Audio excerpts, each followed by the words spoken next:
Pag-usapan lang po natin itong sa mga Duterte at sa The Hague, yung ICC. Alam niyo kung bakit?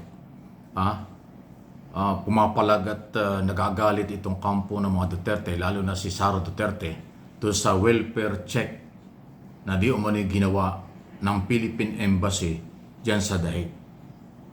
Ang ibig sabihin niyan, para alamin, tingnan kung ano ang kalagayan, pangkalusugan at ano ang kalagayan ng dating Pangulong Duterte na nakakulong dyan sa ICC. Yun po yung welfare check na tinatawag. Obligasyon po ng gobyerno kahit sinong Pilipino pangalagaan ng kalusugan. Lalo na po ang dating Pangulo at yan naman kinasuhan pa lang, hindi pa naman guilty. Pero ang nakapagtataka at bakit minamali at sinasabing wala na daw karapatan ng gobyerno kay dating Pangulong Duterte.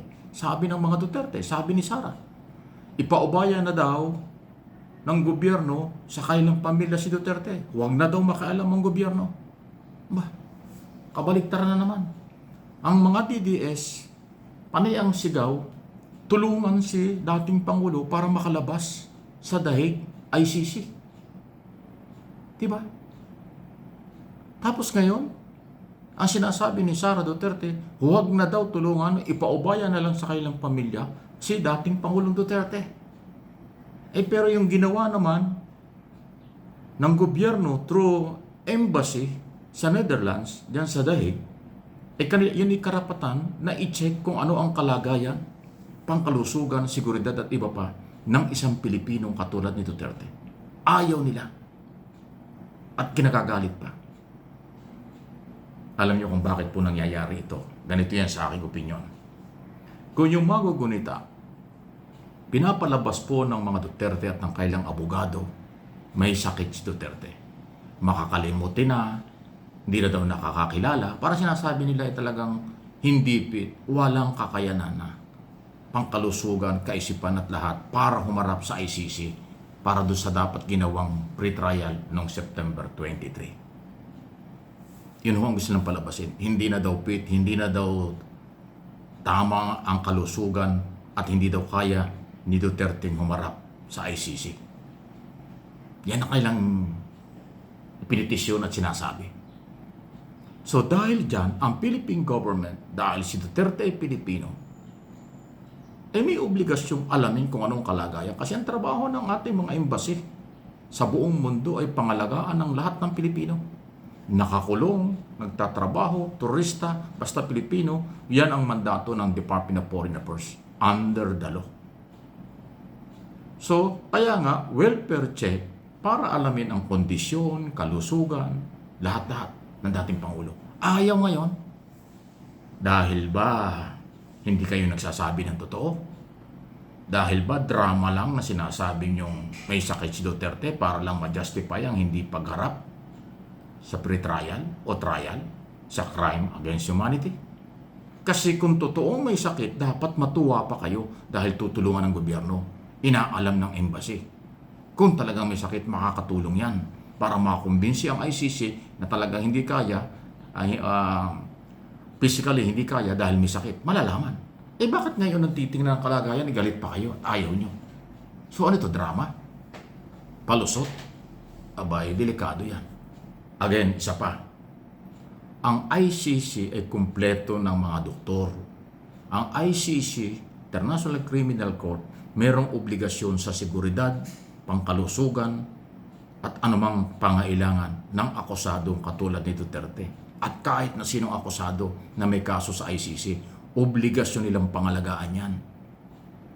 Kaya kahit anong sabihin ng mga Duterte, kung hindi naman nila ma-justify na talagang may sakit ang dating Pangulo, malalaman din yan ng ICC.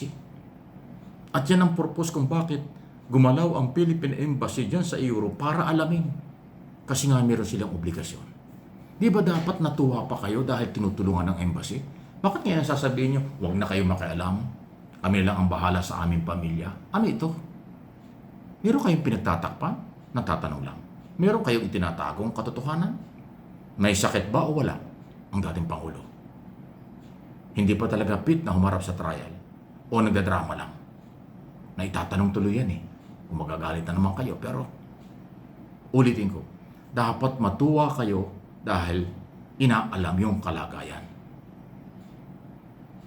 Inaalam ng embassy natin yung kalagayan ng dating Pangulo. Eh kung kayo po, kung ano man yung inyong drama o palusot o kung ano mang gimmick yun, hindi naman uobra yan eh. Dahil ang mga doktor ng ICC ang merong final say at obligasyong alamin ang tunay na kalagayan, pangkalusugan at seguridad. Eh paano pag nabuko ng mga doktor ng ICC na wala naman sakit si Duterte, hindi mas kaya kayo? Baka lalo makakalaboso yan. Mag-usap-usap kasi kayo, mga pamilyang Duterte at yung inyong abogado. Mali ba lang kung pag-uusap nyo at napagkasundan nyo magdrama, gumimik, ay hindi nga pwede sa korte ang gimmick at drama. Diyan ay pawang katotohanan lang.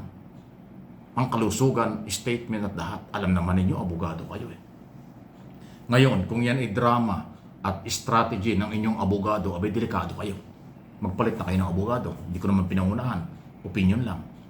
Pag yan ay strategy at yan ang plano nitong inyong abogadong si Coltman na magdrama, magkunwaring may sakit kung ano para hindi humarap sa trial, ay delikado po yan. Hindi makakatulong sa inyo yan mga Duterte. Vice President Sara Duterte. Alamin nyo, baka niluluko kayo ng abogado nyo. Kasi yung drama ninyo dito sa Pilipinas, hindi pwedeng dalhin sa ICC. Kasi ibang usapin yan, trial yan. International court yan, walang pakialam sa local politics. Walang pakialam sila sa politika sa Pilipinas. Ang kanila yung pagbibigay ng katarungan sa mga lumalapit sa kanila tulad ng mga Pilipino, biktima ng karapatang pantao. Kaya nga crime against humanity. Kaya nga yung 3 bilang, pag sinabing 3 bilang, hindi 3 kaso yun. 3 grupo na nag-file ng kaso. Meron yata 5, yung isa 10, yung isa yata may higit na 40. Kaya sinasabi nila, 3 kaso lang, bakit dinala pa sa ICC? Aba, hindi nyo naintindihan. Pag sinabing 3 bilang, volume yun.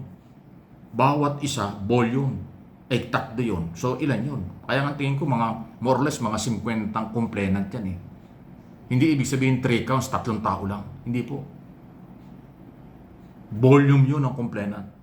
3 yung tinanggap at ipinail na kasong murder or paglabag sa karapatang pantao. Yan ang pinag-uusapan dyan. Okay, so iniba ko lang sandali ang topic natin ngayon kasi dito nakakalituhan. Pero number 1 pa rin hong usapin sa atin sa Pilipinas, dito sa ating bayan, ang graft and corruption. Siningit ko lang ito dahil yung ginagawa ng embassy at ginagawa ng ICC, hindi naman pwedeng pigilan ng mga Duterte.